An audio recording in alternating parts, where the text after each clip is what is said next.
வணக்கம். இது தந்தியின் இன்று. வரவேற்பது ரஞ்சித். ஒடிசா முதல்வராக தமிழர் வருவதை பொறுத்துக் கொள்ள மாட்டோம் என அமித்ஷா ஆவேசம். திமுக முக்கிய நிர்வாகிகளுடன் முதலமைச்சர் ஆலோசனை என பரபரப்புகள் வரிசை கட்டிய நாள் இன்று. தலைப்புச் செய்திகள். சென்னை அண்ணா அறிவாலயத்தில் திமுக முக்கிய நிர்வாகிகளுடன் முதலமைச்சர் ஸ்டாலின் இன்று ஆலோசனை. இந்தியா கூட்டணி தலைவர்கள் கூட்டத்தில் பேச வேண்டிய அம்சங்கள் குறித்தும் விவாதிக்கப்பட்டதாக தகவல்.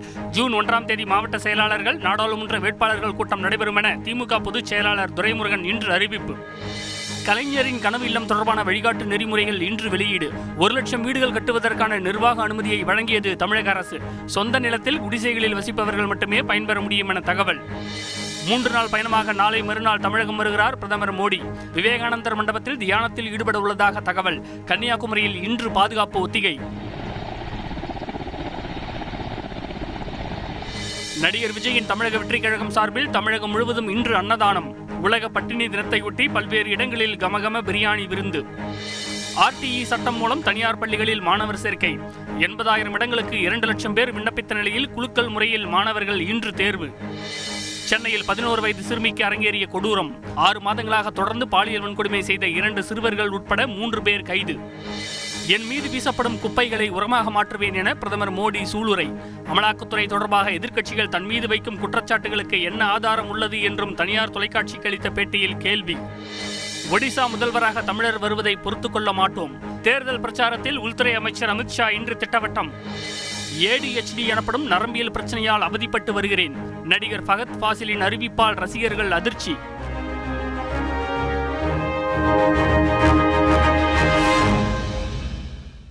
கட்டாய கல்வி உரிமை சட்டத்தின் கீழ் விண்ணப்பித்தவர்களுக்கு தனியார் பள்ளிகளில் இன்று குலுக்கல் முறையில் மாணவர் சேர்க்கை நடைபெற்றது. இதுகுறித்து மாணவர்களின் பெற்றோரிடம் பேசினோம். தகவல்களை விவரிக்கிறார்கள் செய்தியாளர்கள் சங்கரன், ராமச்சந்திரன் மற்றும் கார்த்திகேயன்.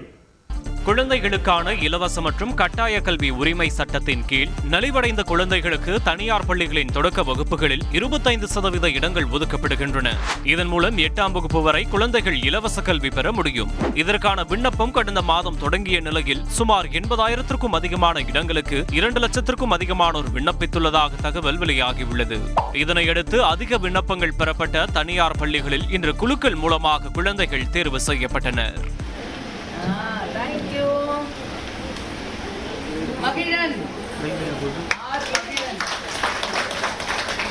குறிப்பாக சென்னையில் 636 தனியார் பள்ளிகளில் குலுக்கல் முறை கடைபிடிக்கப்பட்டன.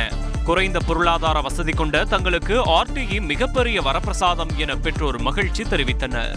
இதுகுறித்து மாணவர் சேர்க்கைக்கு வந்த பிரியா, கார்த்தி, செல்வம் கூறுகையில், 60,000 ரூபாய் 50,000 ரூபாய் ஃபீஸ் அவ்வளோ கட்டி எங்களால் படிக்க வைக்க முடியாது.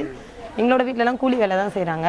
ஆனால் இந்த ஸ்கீமில் கொடுக்குறது எங்களுக்கு பரவாயில்ல. இன்னும் டியூஷன் ஃபீஸ் இல்லாமல் நோட் புக் ஃபீஸ் மட்டும் போட்டு வாங்குறதுனால இந்த RTE வந்து எங்களுக்கு ரொம்ப யூஸான ஒரு இது. நம்ம பசங்களாம் இந்த மாதிரி படிக்க வைக்க முடியுமான்னு ஒரு இது நினச்சிட்டு இருந்தேன். கடைசியில் இது வந்து கவர்மெண்ட்டில் இது பண்ணது எனக்கு ஒரு பெரிய ஒரு இதுவாக இருக்குது. ரொம்ப யூஸ்ஃபுல்லாக இருக்குது. அது இந்த ஸ்கூலில் வந்து நினச்சி கூட பார்க்க முடியாது எங்களால். அதில் எங்களுக்கு இதில் இந்த குலுக்கல் முறையில் தேர்ந்தெடுத்து எங்கள் பேர் வந்ததுக்கு கொஞ்சம் சந்தோஷமா இருக்கு. இதனுடைய கள்ளக்குறிச்சி மாவட்டம் சங்கராபுரம் பகுதிக்குட்பட்ட தனியார் பள்ளிகளில் 1 கிலோமீட்டர் தூரத்திற்குள்ள மாணவர்களின் விண்ணப்பங்கள் மட்டுமே ஏற்கப்படும் என அதிகாரிகள் கூறியதால் பெற்றோர் அதிருப்தி தெரிவித்து வாக்குவாதத்தில் ஈடுபட்டனர்.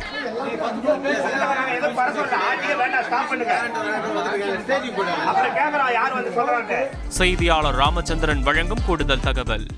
தலைமுறையாக பொருளாதாரத்தில் பின்தங்கியவர்களுக்கு கல்வி எட்டாக்கணியாக இருந்ததை உடைக்கும் வகையில் RTE சட்டம் கொண்டு வரப்பட்டுள்ளதாக பயனடைந்த பெற்றோர்கள் மற்றும் மாணவர்கள் தரப்பில் மகிழ்ச்சியை வெளிப்படுத்துகின்றனர். ரஞ்சித்.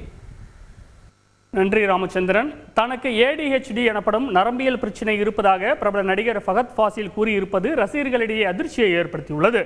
இது ஆபத்தானதா என்பது பற்றி மருத்துவ நிபுணரின் கருத்துக்களை கேட்டறிந்தோம். விவரங்கள் இவை. மலையாள சினிமாவில் முன்னணி நடிகராக திகழும் ஃபகத் ஃபாசில் தமிழ் உள்ளிட்ட தென்னிந்திய மொழிகளிலும் தொடர்ந்து தடம் பதித்து வருகிறார். மாமன்னன் திரைப்படத்தில் வரும் ரத்னவேல் கதாபாத்திரத்தில் தனது தனித்துவமான நடிப்பின் மூலம் தமிழில் தனக்கென பெரும் ரசிகர் பட்டாளத்தையே அவர் உருவாக்கியுள்ளார். இதேபோல் ஃபகத் ஃபாசில் சமீபத்தில் நடித்து வெளியான ஆவேசம் திரைப்படம் மலையாளம் மட்டுமின்றி தமிழ், தெலுங்கு என பிற மொழிகளிலும் மிகப்பெரிய வெற்றியை பெற்றுள்ளது. குறிப்பாக கருங்காலி அல்லே பாடலுக்கான அவரது இருவேறு முகபாவனை சமூக வலைதளங்களில் இன்றளவும் வைரலாக இருக்கிறது. மீம் கிரியேட்டர்கள் முதல் IPL Hyderabad captain Pat Cummins வரை யாரையும் விட்டு வைக்காத இந்த ஆவேசம் எஃபெக்ட் ரீல்ஸ் மற்றும் ஷார்ட்ஸ் வீடியோக்களாக உலா வந்து கொண்டிருக்கின்றன. இந்நிலையில் கேரளாவின் தனியார் நிறுவனத்தின் நிகழ்ச்சியில் பங்கேற்று பேசிய ஃபகத் ஃபாசில் தனக்கு attention deficit hyper activity disorder எனப்படும் நரம்பியல் குறைபாடு இருப்பதாக கூறி ரசிகர்களுக்கு அதிர்ச்சி கொடுத்துள்ளார். பொதுவாக இந்த குறைபாடு குழந்தைங்களுக்கு தான் ஏற்படும். சின்ன வயசுலேயே கண்டுபிடிச்சா ஈஸியாக குணப்படுத்தலாம்னு சொல்கிறாங்க. ஆனால் எனக்கு 41 வயசில் வந்திருக்கு. குணப்படுத்திடலாமான்னு டாக்டர்கிட்ட கேட்டிருக்கேன். ADHD குறித்து சென்னையைச் சேர்ந்த மருத்துவர் கார்த்திகேயனிடம் பேசினோம். 12 வயசுக்கு முன்னாடி குழந்தைகளுக்குலாம் வந்து ஏற்படுத்துக்காங்க. அது அந்த டைம்ல ஐடென்டிஃபை பண்ணிடுவோம். இதுல இன்னட்டென்ஷன், அதாவது கவனச்சிதறல், அப்புறம் இம்பல்சிவிட்டி, முன் யோசனை இல்லாம டக்கு டக்குன்னு ஒரு விஷயத்த செஞ்சுக்கிட்டே இருக்கிறது, அப்புறம் ஹைப்பர் ஆக்டிவிட்டி, அதான் என்ன பண்ணுவாங்கன்னா ஒரு இடத்துல உட்கார மாட்டாங்க, சுத்திக்கிட்டே இருப்பாங்க.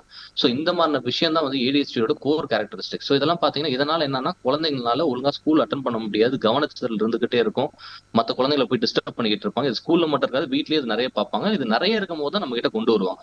ஸோ இந்த ADHD இருக்கிறதுனால குழந்தைங்களால அகாடமிக் டிஃபிகல்டிஸ் இருக்கும். அதே மாதிரி அவங்க வாழ்க்கையில இருந்து மேல வர வர வந்து ஜாப்ல நிறைய இடத்துல பிரச்சனைகள் பார்க்கறதுக்கான வாய்ப்புகள் இருக்கு. ஃபகத் ஃபாசிலுக்கு இது என்ன மாதிரியான பாதிப்பை ஏற்படுத்தும் என கேட்டதற்கு அவர் தந்த விளக்கம் இது. ஃபகத் ஃபாசிலுக்கு எடுத்துக்கிட்டோம்னா இன்கேஸ் அந்த அடல்ட் ADHD ஒரு டயக்னோஸ் ஆயிருக்கு அப்படின்னு பார்த்தோம்னா இந்த அடல்ட் ஏடிச்னால அவருக்கு என்ன ப்ராப்ளம் இருக்கலாம் அப்படின்னு பார்த்தீங்கன்னா ஹைப்பர் ஆக்டிவிட்டி சின்ன வயசுலேயே வந்து மோஸ்ட்லி நிறைய பேருக்கு சரியாயிடும். ஒரு சின்ன வயசுல இருந்து அடல்ட்ஹுட் வரும்போதே வந்து அதெல்லாம் சரியாயிடும். ஹைப்பர் ஆக்டிவிட்டி பெருசா தெரியாது. பட் அந்த இன்னட்டென்ஷனும் இம்பல்சிவிட்டியும் தான் வந்துட்டு வயசாக தெரியறதுக்கான வாய்ப்புகள் இருக்கு. இன்னட்டென்ஷன்னா ஒரு ஃபோக்கஸ் இருக்காது. இன்னொன்று இம்பல்சிவிட்டினா முன் யோசனை எல்லாம் டக்கு டக்குன்னு சில விஷயங்களை செஞ்சுடுவாங்க. ஸோ அந்த மாதிரி கேரக்டரிஸ்டிக்ஸ் தான் வந்துட்டு கண்டினியூ ஆகும். ஸோ இதை அவங்க கான்சியஸா கண்ட்ரோல் பண்ணிக்கிட்டு வாழ்க்கையை நடத்திக்கிட்டு போனாலே அவருக்கு பெரிய ப்ராப்ளம் இருக்குன்ற அவசியம் கிடையாது. ஆக்சுவலா அவருக்கு அந்த ப்ராப்ளம் முன்னாடி தெரியும், அதே அவர் கண்ட்ரோல வச்சுக்கிட்டு இப்ப போயிட்டு இருக்காருன்னு நினைக்கிறேன். So that is why is becoming successful. 28 முறை ஒலிம்பிக்ஸ் பதக்கம் வென்ற அமெரிக்காவைச் சேர்ந்த நீச்சல் வீரர் Michael Phelps pirates of the Caribbean படத்தில் நடித்த புகழ்பெற்ற நடிகர் ஜானி டெப் என ஏராளமான பிரபலங்களுக்கு ADHD பாதிப்பு இருந்தது குறிப்பிடத்தக்கது. சென்னையில் 11 வயது சிறுமி 6 மாதங்களாக பாலியல் வன்கொடுமை செய்யப்பட்டதாக எழுந்துள்ள புகார் அதிர்வலைகளை உண்டாக்கியுள்ளது. சகோதரர் முறை கொண்ட சிறுவனே பாலியல் ரீதியாக அத்துமீறியது தெரிய வந்ததை அடுத்து 2 சிறுவர்கள் உட்பட 3 பேர் கைது செய்யப்பட்டுள்ளனர். அதிர வைக்கும் பின்னணியை விவரிக்கிறார்கள் செய்தியாளர்கள் டெல்ஜின் மற்றும் நிர்மல். சென்னை அயனாவரத்தில் கடந்த 2018ஆம் ஆண்டு மாற்றுத்திறனாளியான 11 வயது சிறுமிக்கு அரங்கேறிய பாலியல் கொடூரம் ஒட்டுமொத்த தமிழ்நாட்டையே உலுக்கியது. இதுபோன்ற கொடூரம் மீண்டும் சென்னையில் அரங்கேறி உள்ளது. வில்லிவாக்கம் காவல் நிலைய எல்லைக்குட்பட்ட பகுதியைச் சேர்ந்த 11 வயது சிறுமியின் பெற்றோர் குடிபோதைக்கு அடிமையாக இருந்து வருவதாக கூறப்படுகிறது. இந்த சூழலில் சிறுமி கடுமையான வயிற்று வலியால் அவதிப்பட்ட நிலையில் இதுகுறித்து விசாரித்த போது பெரியப்பா மகன் தவறாக நடந்து கொண்டதாக தெரியவர வில்லிவாக்கம் காவல் நிலையத்தில் சிறுமியின் பாட்டி புகார் அளித்துள்ளார். பின்னர் சிறுமியிடம் போலீசார் விசாரணை நடத்தியதில் பல திடுக்கிடும் தகவல்கள் வெளியாகியுள்ளன. 16 வயதான பெரியப்பா மகன் தின்பண்டங்களை வாங்கிக் கொடுத்து பாலியல் வன்கொடுமை செய்ததாகவும், தொடர்ந்து எதிர்வீட்டில் வசிக்கும் 16 வயது சிறுவன் அதே பகுதியைச் சேர்ந்த டெய்லர் பெரியப்பா மகனின் நண்பர் ஆகியோர் சிறுமியை சீரழித்ததாகவும் விசாரணையில் தெரிய வந்துள்ளது. கடந்த 6 மாதங்களாக வேதனைகளை அனுபவித்து வந்ததாகவும், இதுகுறித்து பெற்றோரிடம் தெரிவிக்க முயன்றாலும் மதுபோதையில் கண்டுகொள்ளவில்லை என்றும் கூறியுள்ளார். நேற்று பாலியல் சித்திரவதைக்கு உள்ளானதால் வலி தாங்க முடியாமல் சித்தியிடம் கூறியதாக பாதிக்கப்பட்ட சிறுமி கூறியுள்ளார். இதனை அடுத்து போக்சோ சட்டத்தில் வழக்கு பதிவு செய்த வில்லிவாக்கம் மகளிர் போலீசார் சிறுமியின் பெரியப்பா மகன், பக்கத்து வீட்டு சிறுவன் மற்றும் டெய்லரை கைது செய்தனர். டெல்ஜின், இந்த புகாரில் இதுவரை எத்தனை பேர் கைது செய்யப்பட்டுள்ளனர்? போலீசாரின் அடுத்த கட்ட நடவடிக்கை என்ன? கூடுதல் விவரங்கள் சொல்லுங்க. 11 வயது சிறுமி பாலியல் பலாத்காரம் செய்யப்பட்ட வழக்கில் ஏற்கனவே 3 பேரை காவல்துறையினர் கைது செய்துள்ளனர். மேலும் இந்த வழக்கில் தொடர்புடைய 2 பேரை தேடும் பணியில் காவல்துறையினர் ஈடுபட்டுள்ளனர். மேலும் இந்த வழக்கில் யாருக்காவது தொடர்பு உண்டா என்ற கோணத்தில் விசாரிக்கும் பணியில் காவல்துறையினர் ஈடுபட்டுள்ளனர். ரஞ்சித், உலக பட்டினி தினத்தை ஒட்டி தமிழக வெற்றி கழகம் சார்பில் இன்று அன்னதானம் வழங்கப்பட்டது. சிக்கன், மட்டன் பிரியாணி, வடை பாயாசத்துடன் சாப்பாடு என தாவகவினர் அன்னதானம் வழங்கினர். செய்தியாளர்கள் ஜெகன், கார்த்திகேயன் வழங்கிய தகவல்கள் இவை. தமிழக வெற்றி கழகம் என்கிற அரசியல் கட்சியை தொடங்கிய நடிகர் விஜய் தனது அமைப்பு மூலம் கல்வி விருது விழா, இரவு நேர பாடசாலை, இலவச சட்ட ஆலோசனை மையம் உட்பட பல்வேறு சேவைகளை வழங்கி வருகிறார். இந்த சூழலில் உலக பட்டினி தினத்தையொட்டி தமிழக வெற்றி கழகம் சார்பில் பொதுமக்களுக்கு அன்னதானம் வழங்கப்படும் என விஜய் அண்மையில் அறிவித்திருந்தார். அதன்படி தமிழக வெற்றிக் கழகத்தினர் சார்பில் ஏழை எளிய மக்களுக்கு இன்று அன்னதானம் வழங்கப்பட்டது. சென்னை திருவான்மியூர் மருந்தீஸ்வரர் கோவில் பகுதியில் நடைபெற்ற நிகழ்வில் கட்சியின் பொதுச் செயலாளர் புசி ஆனந்த் கலந்து கொண்டு பொதுமக்களுக்கு அன்னதானம் வழங்கினார். தமிழக வெற்றிக் கழகம் சார்பில் தென்னிந்தியா முழுவதும் அன்னதானம் வழங்கப்பட்டதாக புசி ஆனந்த் தெரிவித்தார். 234 தொகுதியில் சுமார் இன்று மட்டும் பயனாளிகளுக்கு 3 லட்சத்திலிருந்து ஒரு 3.5 லட்சம் அளவிற்கு இன்று உணவு வழங்கப்படுகிறது. திருச்சியில் சிக்கன் பிரியாணி விநியோகம் செய்யப்பட்ட நிலையில் பொதுமக்கள் வரிசையில் காத்திருந்து உணவருந்தி சென்றனர். இதுகுறித்து தமிழக வெற்றிக் கழக நிர்வாகி கார்த்திக், பயனாளி தீபன் கூறுகையில், விஜய் அண்ணாவோட உத்தரவுக்கான இதை நம்ம பண்ணுறோம். அண்ணன் சொன்னால் நாங்கள் செய்வோம். அதை இந்த வருஷம் கொஞ்சம் நல்லா சிறப்பாக பண்ணிக்கிட்டு இருக்கிறோம். ஏற்கனவே விலையில விருந்தகத்து மூலமாக டெய்லி காலைல நாங்கள்லாம் சாப்பாடு கொடுத்துட்டு இருக்கிறோம். இல்லாதப்பட்டவங்களுக்கு இதை பண்ணுறப்ப அவங்களுக்கு ஒரு மன நிறைவும் வயிறு நிறைவும் இருக்குது. நாங்கள்லாம் பார்த்தீங்கன்னா இப்போ அட்மிட் பண்ணியிருக்காங்க, ஜிஎஸ்டியில் வந்திருக்கோம், பார்க்க வந்தோம். இப்போ போடுறது அதுவும் சிக்கன் பிரியாணி மேலே போடுறப்ப எளிய மக்களுக்கு நல்ல அன்னைக்கு திருப்தியாக சாப்பிட்ட இது வருது. ராமநாதபுரம் மாவட்டத்தில் வழிவிடு முருகன் கோவிலில் விஜய் பெயரில் அர்ச்சனை செய்யப்பட்டு ஏழை எளிய மக்களுக்கு அன்னதானம் வழங்கப்பட்டது. மதுரையில் ஒரு பக்கம் மட்டன் பிரியாணி, மறுபக்கம் வடை பாயாசத்துடன் சைவ உணவு வழங்கி தவேகாவினர் மகிழ்ந்தனர். செய்தியாளர் ஜெகநாத் வழங்கும் கூடுதல் தகவல். அடுத்த கட்டமாக 10ஆம் வகுப்பு 12ஆம் வகுப்பில் அதிக மதிப்பெண் எடுத்து தேர்ச்சி பெற்ற மாணவ மாணவிகளை நேரில் சந்திப்பதற்கான நிகழ்ச்சியை ஏற்பாடு செய்வதில் தற்போது தொண்டர்கள் தீவிரம் காட்டி வருகின்றனர். ரஞ்சித். நன்றி ஜெகநாத். கோவையில் உரிய அனுமதியின்றி பாம்பை பிடித்து அதனை வீடியோ எடுத்து சமூக வலைதளத்தில் வெளியிட்ட இருவரை வனத்துறையினர் இன்று கைது செய்து பின்னர் ஜாமீனில் விடுவித்தனர். இதுகுறித்து வனத்துறையின் விளக்கத்தை கேட்டறிந்தோம். தகவல்களை விவரிக்கிறார் செய்தியாளர் கார்த்திக். கோவை புளியகுளம் பகுதியில் சில நாட்களுக்கு முன்பு வீடு ஒன்றில் புகுந்த 8 அடி நீளம் கொண்ட சாரை பாம்பை தன்னார்வ அமைப்பினரான அப்துல் ரஹ்மான் மற்றும் உமா ஆகியோர் பிடித்து கோவை வனச்சரக அலுவலர்களிடம் பத்திரமாக ஒப்படைத்தனர். முன்னதாக அந்த பாம்பை வைத்து சாரை பாம்புகள் விஷமற்றவை, அவற்றால் மனிதர்களுக்கு எந்தவிதமான சிக்கலும் இல்லை எனவும், பாம்புகள் விவசாயிகளின் நண்பன் எனவும் அவர்கள் விழிப்புணர்வு வீடியோ ஒன்றை உருவாக்கி சமூக வலைதளத்தில் வெளியிட்டனர். ப்ளீஸ், இந்த மாதிரி உயிரினங்கள் இருந்தால் இது விஷமற்றது, மனிதனை விட விஷமற்றது. அதனால இந்த மாதிரி உயிரினங்களை கண்டா எங்களை மாதிரி என்ஜிஓஸ், எங்களை மாதிரி இருக்க ரெஸ்கியூவர், இந்த மாதிரி இருக்கவங்களுக்கு நீங்க இன்ஃபார்ம் பண்ணுங்க. இந்த வீடியோ வைரலானதை தொடர்ந்து தன்னார்வலர்கள் அப்துல் ரஹ்மான் மற்றும் உமா மீது வனவிலங்கு பாதுகாப்பு சட்டத்தின் கீழ் அனுமதியின்றி பிடித்து வீடியோ எடுத்து சமூக வலைதளத்தில் பதிவு செய்ததாக வனத்துறையினர் வழக்கு பதிவு செய்தனர். பின்னர் இருவரும் நீதிமன்றத்தில் ஆஜர்படுத்தி கைது செய்யப்பட்ட நிலையில் விசாரணைக்கு பின் இன்று சொந்த ஜாமீனில் விடுவிக்கப்பட்டனர். இது குறித்து ஓய்வு பெற்ற வனத்துறை அதிகாரி பத்திரிசாமி கூறுகையில், என்னுடைய பர்சனல் ஒப்பீனியனில் இவங்க பெரிய குற்றம் செய்யலை. அந்த வீடியோவை பார்க்கும்போது ஒரு ஆர்வத்தில் செஞ்சுருக்காங்க. ஆனால் துறைக்கு நெருக்கடி வரும்போது சட்டப்படி தான் போக முடியும். பொதுமக்கள் இதுபோன்ற செயல்களில் ஈடுபடக்கூடாது எனவும், இவர்கள் இருவரும் நல்லெண்ண அடிப்படையில் செயல்பட்டதால் ஜாமீனில் விடுவிக்கப்பட்டதாகவும் வனத்துறை விளக்கம் அளித்துள்ளது. செய்தியாளர் கார்த்திக் வழங்கும் கூடுதல் தகவல். வனவிலங்கு பாதுகாப்பு சட்டம் 1972 படி அட்டவணை 1 பாம்பு இடம்பெற்றிருக்கு. இந்த பாம்பை இவர்கள் பிடித்தவுடன் அதை கொடுமைப்படுத்தியதாகவும் அந்த வீடியோவை சமூக வலைத்தில் பதிவிட்டதனால் வனத்துறை அதிகாரிகள் நடவடிக்கை எடுத்ததாக அவர்கள் தரப்பில் தெரிவிச்சிருக்காங்க. இது குறித்து தன்னார்வலிடம் கேட்டபோது பேச மறுத்து விட்டார்கள். ரஞ்சித். நன்றி கார்த்திக். சென்னை எண்ணூரில் 32 லட்சம் ரூபாய் மோசடி பணம் வரவு வைக்கப்பட்டதாக கூறி மீனவர் வங்கி கணக்கு முடக்கப்பட்டது அதிர்ச்சியை ஏற்படுத்தியுள்ளது. மகளின் கல்லூரி செலவுக்கு பணம் எடுக்க முடியாமல் மீனவர் தவித்து வருகிறார். செய்தியாளர் நிர்மல் வழங்கிய தகவல்கள் இவை. சென்னை எண்ணூர் பகுதியை சேர்ந்தவர் மதி. மீன்பிடி தொழில் செய்து வரும் இவர் தனது மகளை கல்லூரியில் சேர்ப்பதற்காக எண்ணூரில் உள்ள சென்ட்ரல் பேங்க் கிளையில் உள்ள தனது கணக்கில் இருந்து 40,000 ரூபாய் பணம் எடுக்க சென்றுள்ளார்.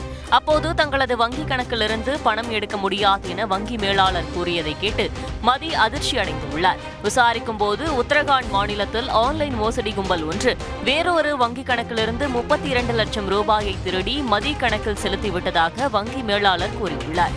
இதனால் மதியின் வங்கி கணக்கை முடக்க வேண்டும் என வங்கி தலைமை அலுவலகத்திற்கு உத்தரகாண்ட் போலீசார் கடிதம் அனுப்பியதாகவும், அதன் பேரில் கணக்கு முடக்கப்பட்டு உள்ளதாகவும் வங்கி தரப்பில் கூறப்பட்டுள்ளது. இதனை கேட்டு நொந்து போன மதி மகளை கல்லூரியில் சேர்ப்பதற்கு பணமில்லாமல் தவித்து வருகிறார். செய்தியாளர் நிர்மல் வழங்கும் கூடுதல் தகவல்.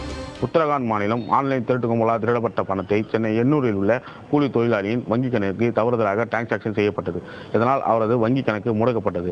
அவர் பெண்ணை கல்லூரி சேர்ப்பதற்காக வைத்திருந்த பணமும் எடுக்க முடியாமல் அவர் பெரும் அவதிக்குள்ளானார். ரஞ்சித். நன்றி நிர்மல். கலைஞரின் கனவு இல்லம் திட்டத்திற்கான வழிகாட்டு நெறிமுறைகளை தமிழக அரசு இன்று வெளியிட்டுள்ளது. கலைஞரின் கனவு இல்லம் திட்டத்தின் கீழ் குடிசை பகுதி மக்களுக்கு 3100 கோடி ரூபாய் செலவில் 1 லட்சம் வீடுகளை கட்டித்தர திட்டமிடப்பட்டுள்ளது. குடிசை வீடுகளில் குடியிருப்போருக்கு RCC கூரையுடன் வீடுகள் கட்டித்தரப்படும் எனவும் 360 சதுரடி அளவில் சமையலறையுடன் வீடுகள் இருக்கும் எனவும் தெரிவிக்கப்பட்டுள்ளது. சுவர்கள் மண்ணால் கட்டாமல் செங்கல் உள்ளிட்டவற்றால் கட்ட வேண்டும் என அறிவுறுத்தப்பட்டுள்ளது. சொந்த நிலத்தில் குடிசைகளில் வசிப்பவர்கள் மட்டுமே பயனாளிகளாக தேர்வு செய்யப்படுவர் எனவும் வாடகை குடிசையில் வசிப்போர் சேர்க்கப்பட மாட்டார்கள் எனவும் தமிழ்நாடு அரசு தெரிவித்துள்ளது. 3 நாள் பயணமாக பிரதமர் மோடி நாளை மறுநாள் தமிழகம் வரும் நிலையில் கன்னியாகுமரியில் இன்று பாதுகாப்பு ஒத்திகை நடைபெற்றது. இன்றைய முக்கிய அரசியல் நிகழ்வுகளை விவரிக்கிறது பின்வரும் தொகுப்பு. தேர்தல் நிலவரம் பற்றியும் எதிர்க்கட்சிகளின் குற்றச்சாட்டுகள் உள்ளிட்ட பல்வேறு விஷயங்கள் தொடர்பாகவும் ANI செய்தி நிறுவனத்திற்கு பேட்டியளித்துள்ள பிரதமர் மோடி, அமலாக்கத்துறை தொடர்பாக எதிர்க்கட்சிகள் தன் மீது வைக்கும் குற்றச்சாட்டுகளுக்கு என்ன ஆதாரம் உள்ளது என கேள்வி எழுப்பியுள்ளார். தன் மீது வீசப்படும் குப்பைகளை உரமாக மாற்றுவேன் எனவும் அவர் குறிப்பிட்டுள்ளார். ஒடிசா முதல்வராக தமிழர் வருவதை பொறுத்துக் கொள்ள மாட்டோம் என அம்மாநிலத்தில் இன்று தேர்தல் பிரச்சாரத்தில் ஈடுபட்ட உள்துறை அமைச்சர் அமித்ஷா திட்டவட்டமாக தெரிவித்துள்ளார். மக்களவைத் தேர்தலையொட்டி ஹிமாச்சல் பிரதேசத்தில் இன்று பிரச்சாரம் மேற்கொண்ட காங்கிரஸ் பொதுச் செயலாளர் பிரியங்கா காந்தி, பணபலம் மற்றும் அதிகாரத்தை பயன்படுத்தி தேர்ந்தெடுக்கப்பட்ட அரசுகளை பாஜக கவிழ்ப்பதாக குற்றம் சாட்டியுள்ளார். உத்தரப்பிரதேச மாநிலம் பன்ஸ்காவுன் பகுதியில் இன்று நடைபெற்ற தேர்தல் பிரச்சார பொதுக்கூட்டத்தில் உரையாற்றிக் கொண்டிருந்த காங்கிரஸ் MP ராகுல் காந்தி வெப்பத்தை தணிக்க தலையில் தண்ணீர் ஊற்றிக்கொண்டது கவனம் பெற்றது.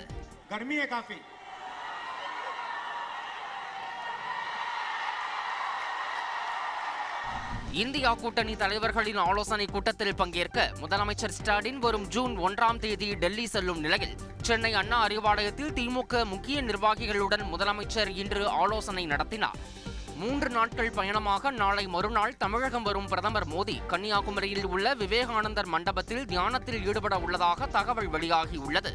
செய்தியாளர் பிரசாத் வழங்கும் கூடுதல் தகவல். பரபரப்பான மக்களவைத் தேர்தல் பணிகளை நிறைவு செய்த பின்பு கன்னியாகுமரிக்கு வருகை தருகின்ற மோடி அவர்கள் விவேகானந்தர் நினைவு பாறையில் தியானம் செய்ய இருக்கின்றார். அதையொட்டி நாளை மறுநாள் மாலையில் வருகின்ற அவர் அங்கு 2 இரவுகள் உட்பட 45 மணி நேரத்தை விவேகானந்தர் நினைவு பாறையில் செலவிடுகிறார். ரஞ்சித், இன்றைய நாளின் முக்கிய நிகழ்வுகளை இதுவரை பார்த்தோம். பார்த்த உங்களுக்கு நன்றி. இது தந்தியின் இன்று. நான் ரஞ்சித். இனி இரவு வணக்கம்.